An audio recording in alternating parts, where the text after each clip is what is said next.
Ini menjawab pertanyaan dari sahabat saya, Mas Rio Purboyo, yang bertanya apa bedanya responsible for dan responsible to. Responsible, responsibility, ability to respond, kemampuan untuk merespon. Respon itu ada karena ada trigger. Jadi ada trigger, kemudian ada proses di sana melibatkan kemampuan, kemudian lahirlah respons. Boleh jadi ini sebuah pertanyaan, ini adalah jawaban. Ada permasalahan, masalah, soal hidup, persoalan, maka kalau soal itu butuh jawaban. Nah, jawaban inilah respon. Maka orang yang bertanggung jawab adalah orang yang mampu menanggung jawabannya. Artinya responsnya mau saya tanggung. Saya memiliki power, kuasa untuk merespons. Ada 4 power yang dimiliki oleh seseorang, oleh Anda, oleh saya. Pertama adalah power to think, berpikir. Ketika ada peristiwa, ada fenomena, ada trigger, apa yang mau saya lihat, dan saya mau beri nama apa, kemudian saya evaluasi berdasarkan kriteria tertentu, aturan tertentu, konsep tertentu, kemudian apa yang saya yakini, kemudian nilai-nilai apa yang saya anut, pengetahuan apa yang saya gunakan, imajinasi apa yang saya create, yang saya buat, antisipasi apa, semuanya dalam kuasa kita sebagai manusia. Kita tidak bisa mengatakan orang itu membuat saya berpikir. Saya yang membuat saya berpikir. Saya berpikir karena memang saya mau dan memilih untuk berpikir. Karenanya segala bentuk pikiran kita itu dalam kendali kita, tanggung jawab kita. Begitu kita berpikir, kemudian akan menimbulkan perasaan, menimbulkan emosi. Jadi tidak bisa kita katakan dia telah membuat saya marah. Saya bertanggung jawab atas perasaan saya, karena saya dapat memilih perasaan apapun yang muncul berdasarkan pikiran yang saya buat. Jadi pikiran, perasaan ini adalah tanggung jawab. Mau menanggung, artinya respon ini milik saya. Di sini ada proses yang namanya ownership, bahwa pikiran saya punya saya, perasaan saya punya saya. Dan dengan berpikir, merasa, dan didukung oleh kondisi tubuh, maka kita ini berespon. Ada respon di sini. External response, ini internal response. External response-nya berupa apa? Ucapan, apa yang kita katakan dari mulut kita, dan yang kita lakukan, tindakan. Maka ucapan dan tindakan itu milik kita, milik saya, punya saya, dalam kendali saya. Ini semua di dalam kendali saya. Nah, maka apa-apa yang dalam kendali saya bertanggung jawab, responsible atas. Responsible for, atas pikiran, perasaan, ucapan, dan tindakan saya. Dan ketika saya berespon dengan pikiran, perasaan, ucapan, dan tindakan saya, kemudian ada hasil di sini, ada result, ada dampak, impact, efek, maka saya bisa dimintai pertanggungjawaban atas hasil. Karena hasil ini dampak dari respon saya.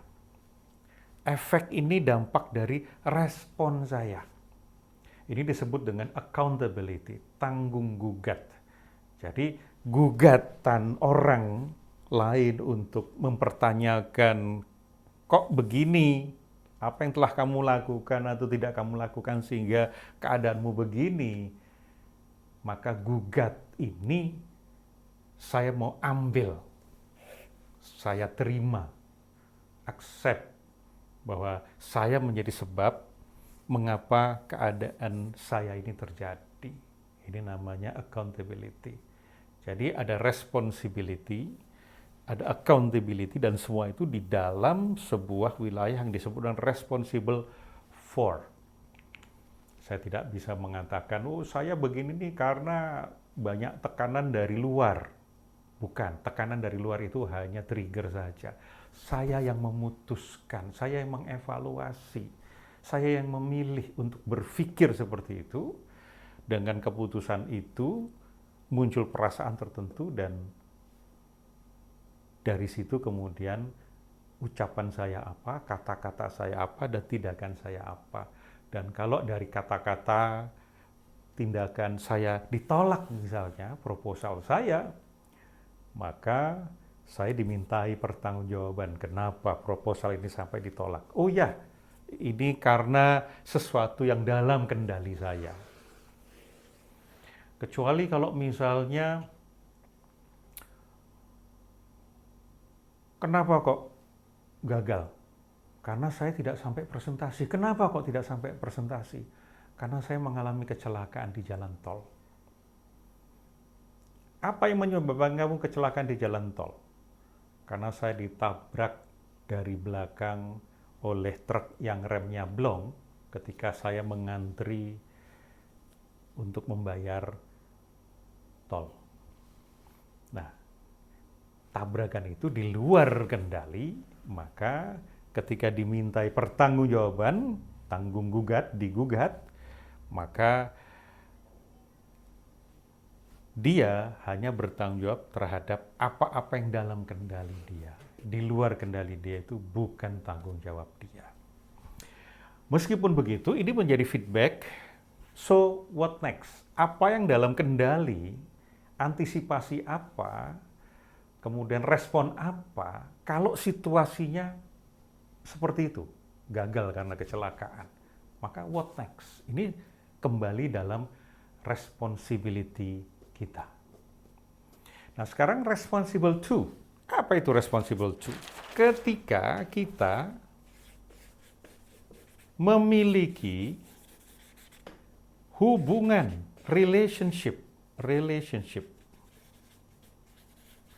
dengan orang lain, maka di situ muncul hubungan relationship kan ya, relationship ya hubungan. Kita bertanggung jawab atas thinking, feeling, speaking, dan behaving kita sendiri, dan orang lain juga bertanggung jawab atas thinking, feeling, speaking, dan behavingnya sendiri.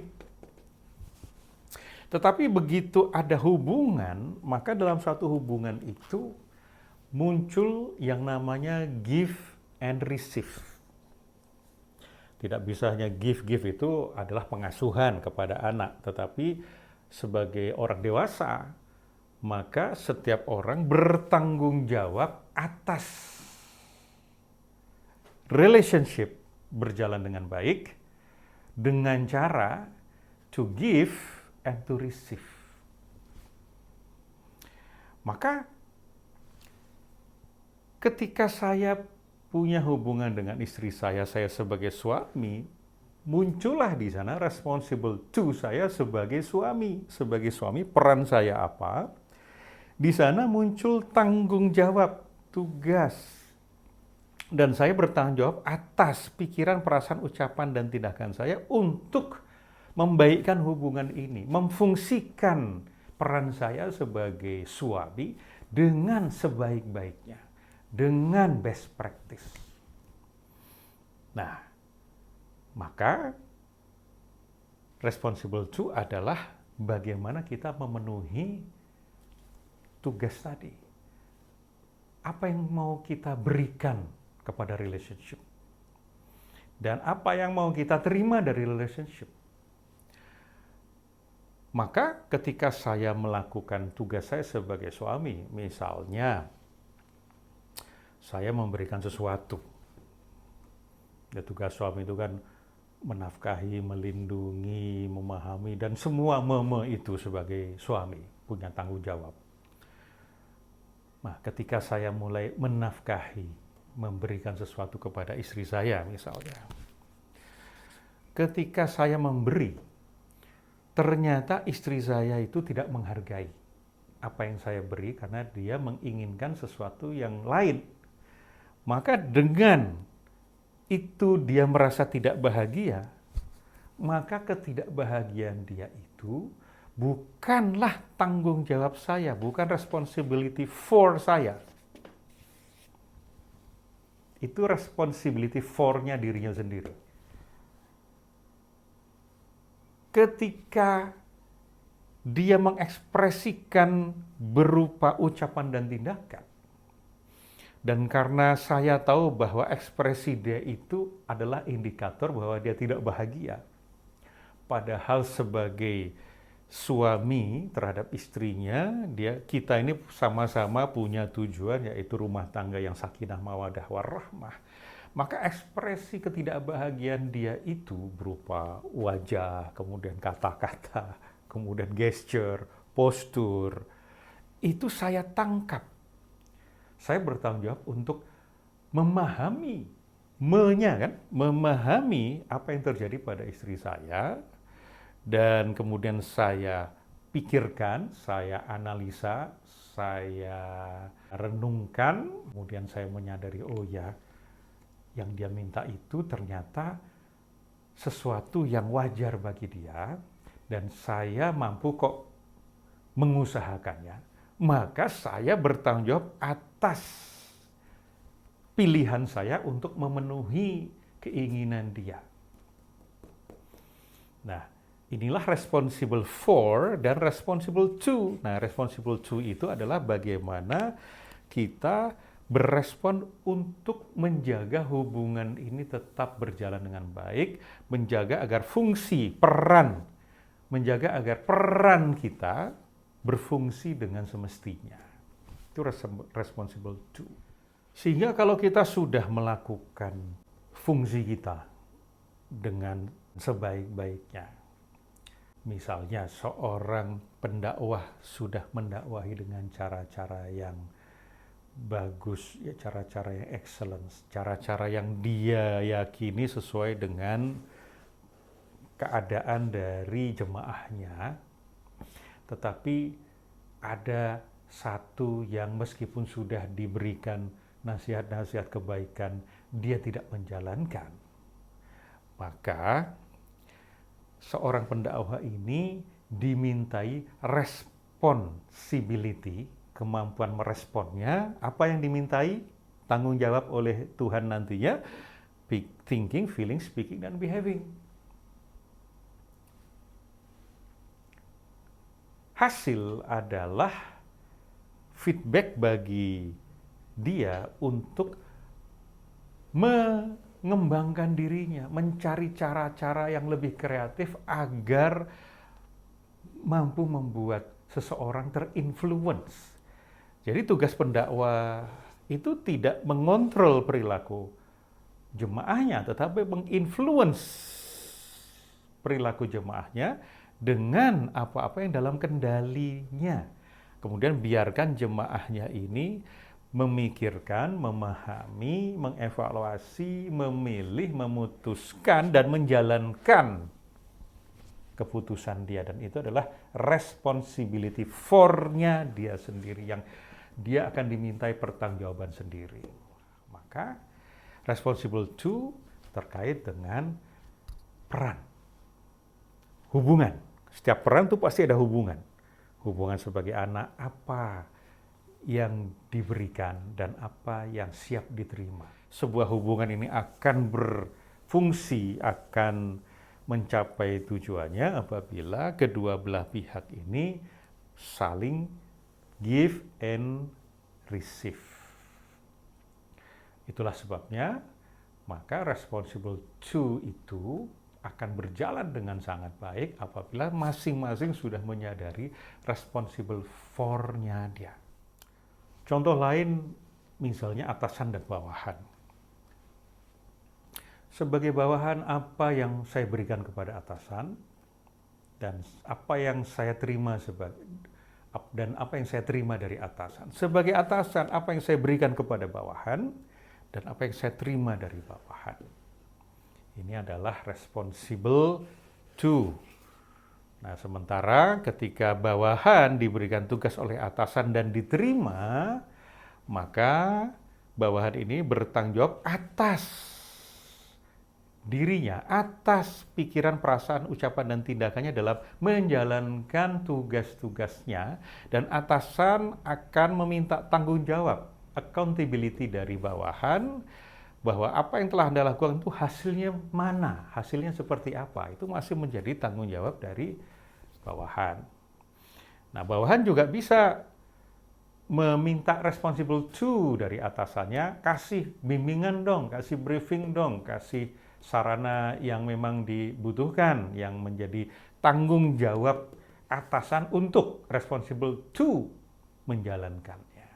Dan atasan, kalau misalnya ternyata tidak menjalankan responsible to, maka atasan bertanggung jawab atas tindakan keputusannya, atas keputusan dan tindakannya untuk tidak memberi briefing, memberi bimbingan, memberi arahan, memberi support, memberi fasilitasi.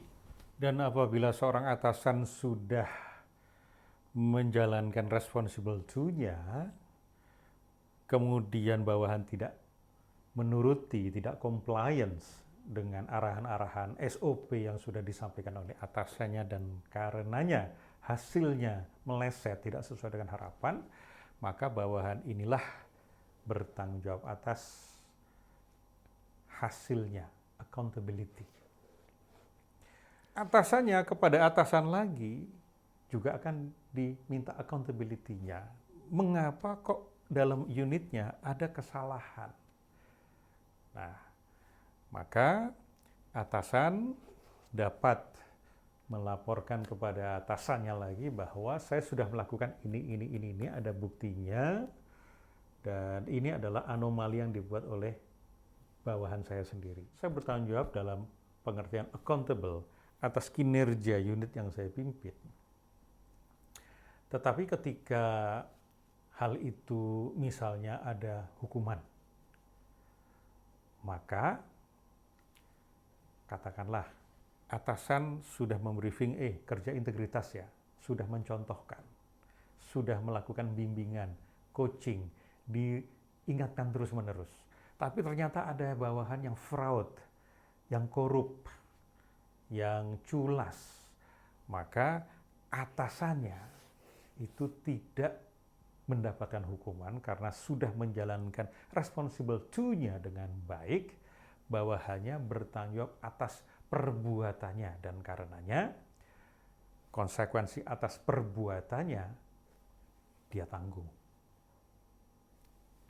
Responsible for, di sana ada tanggung jawab dan tanggung gugat, dan responsible to, bertanggung jawab kepada hubungan terkait dengan apa yang diberi dan apa yang diterima.